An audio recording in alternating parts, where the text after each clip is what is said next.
Entendi. E o que você quer dizer com alta performance, cara? Porque a gente pode comparar aqui com os atletas, né? Atletas de alta performance. Você pega um atleta que joga uma pelada e você pega um atleta que joga a Série A do Campeonato Brasileiro, ou a Champions League. É notório, é notável como você pode ali perceber as diferenças entre um e outro.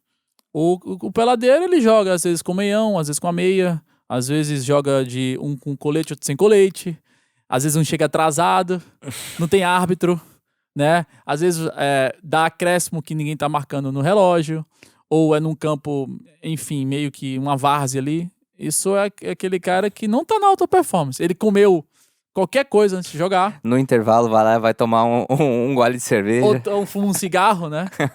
Esse é o cara que não tá na alta performance. Esse no futebol é muito óbvio de ver. O cara da Champions League ali tem o que vai se alimentar antes do jogo, que horas ele vai dormir, ele chega no estádio tanto tempo antes do jogo, ele aquece, ele alonga, ele tem uma preleção, tem, obviamente, todos os dois times estão uniformizados, tem árbitro e tal. Eles estão preparados para alta performance, para dar o melhor de que um ser humano pode dar dentro do esporte. O que é alta performance no teu caso aí, lá na CAP? Bom, vamos lá.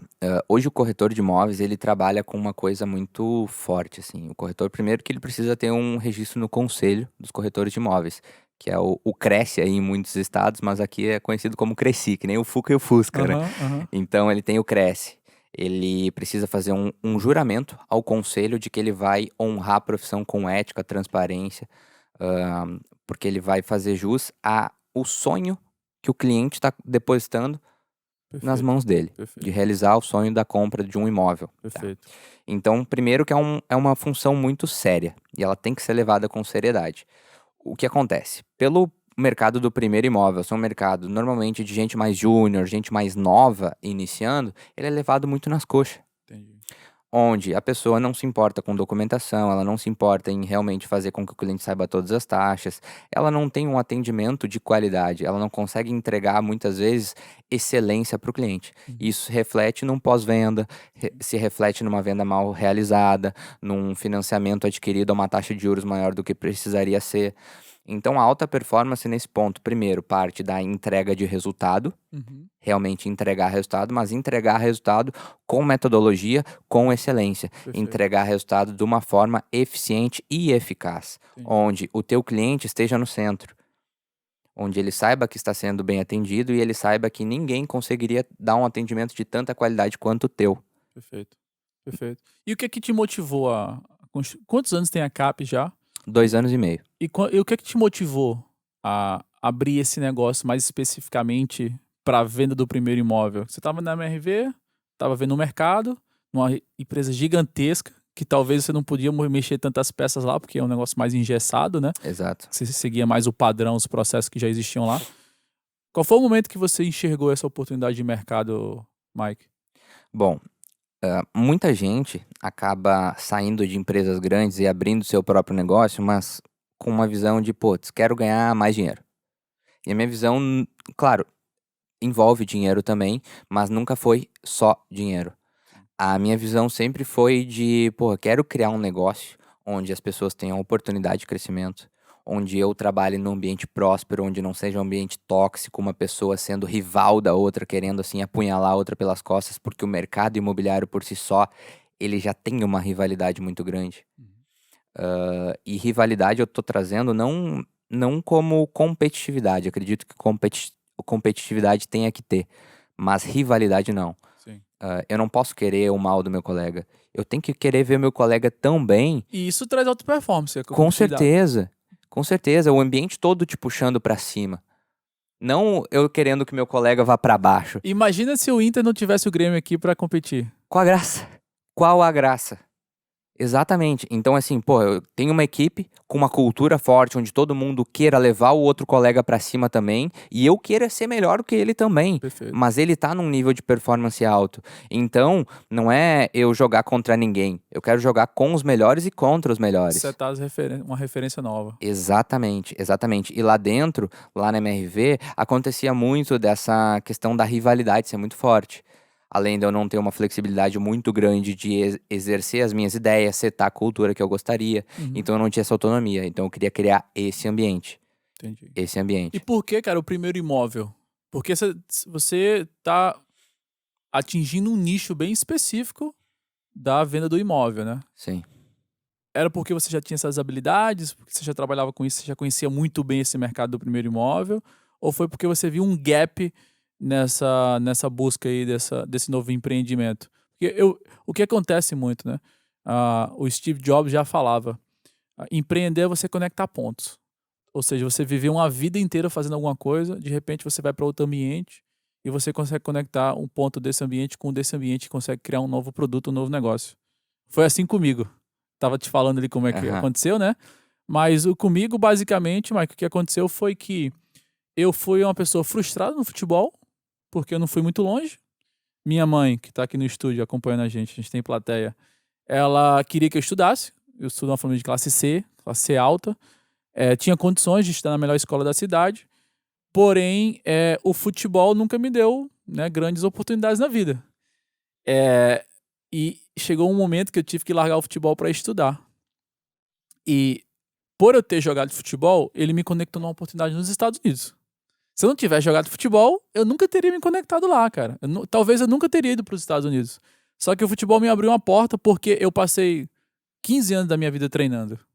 Então eu conectei o futebol com a educação e consegui jogar na faculdade americana. E quando eu voltei, cara, depois de formado, eu tava numa festa de comemoração da empresa de um amigo, lá em Porto Alegre. E aí tinha um pastor, que é um pastor nosso hoje, né, que acompanha a gente.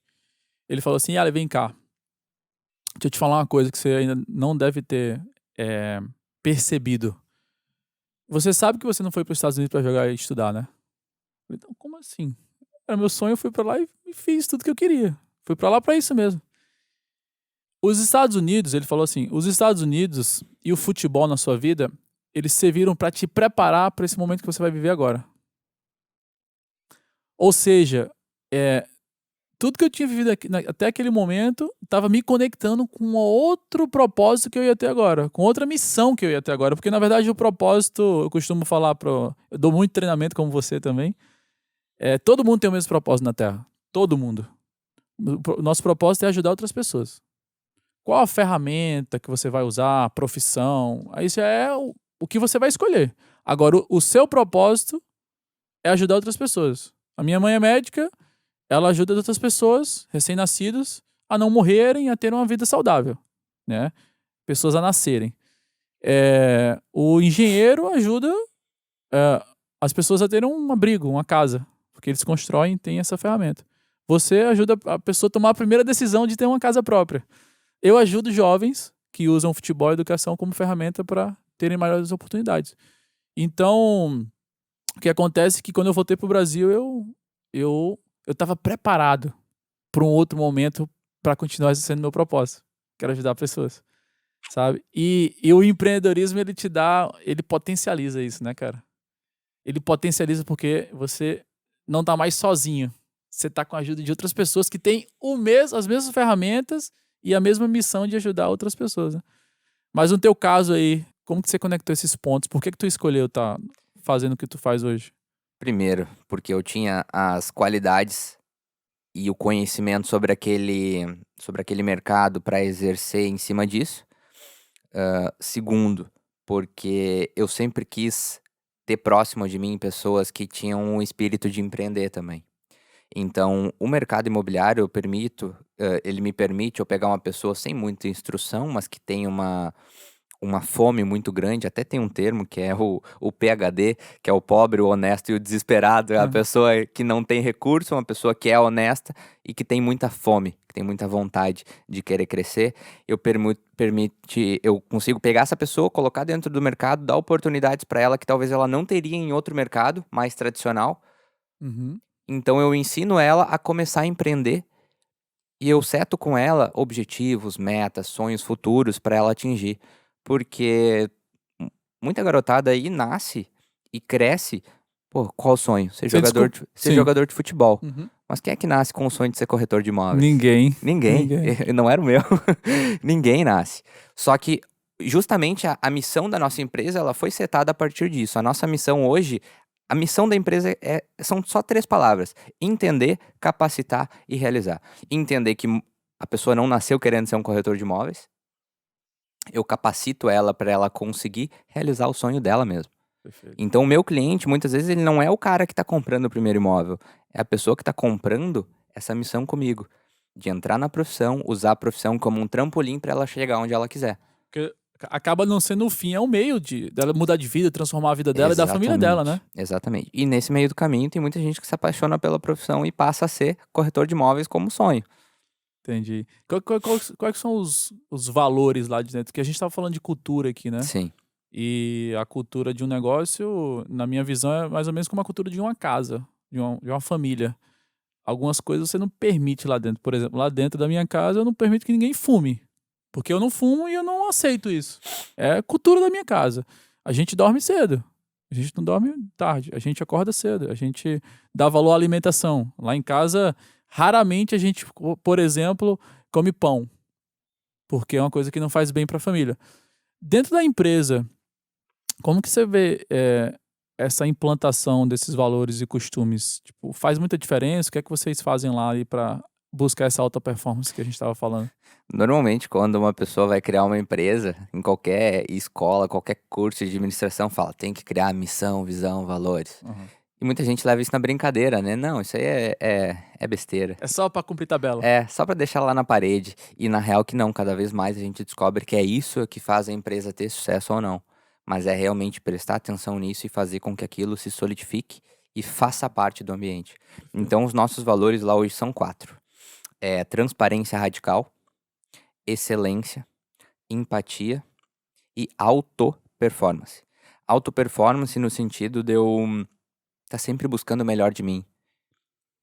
Por exemplo, eu errar não tem problema, mas eu tenho que aprender com o erro.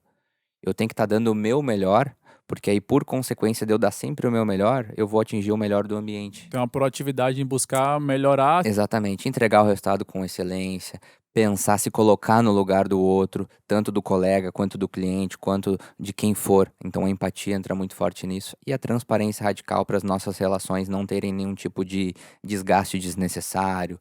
Ao invés da gente ficar procurando culpados, a gente procurar soluções. Então a transparência radical entra muito nisso. E como é que é feito isso no dia a dia?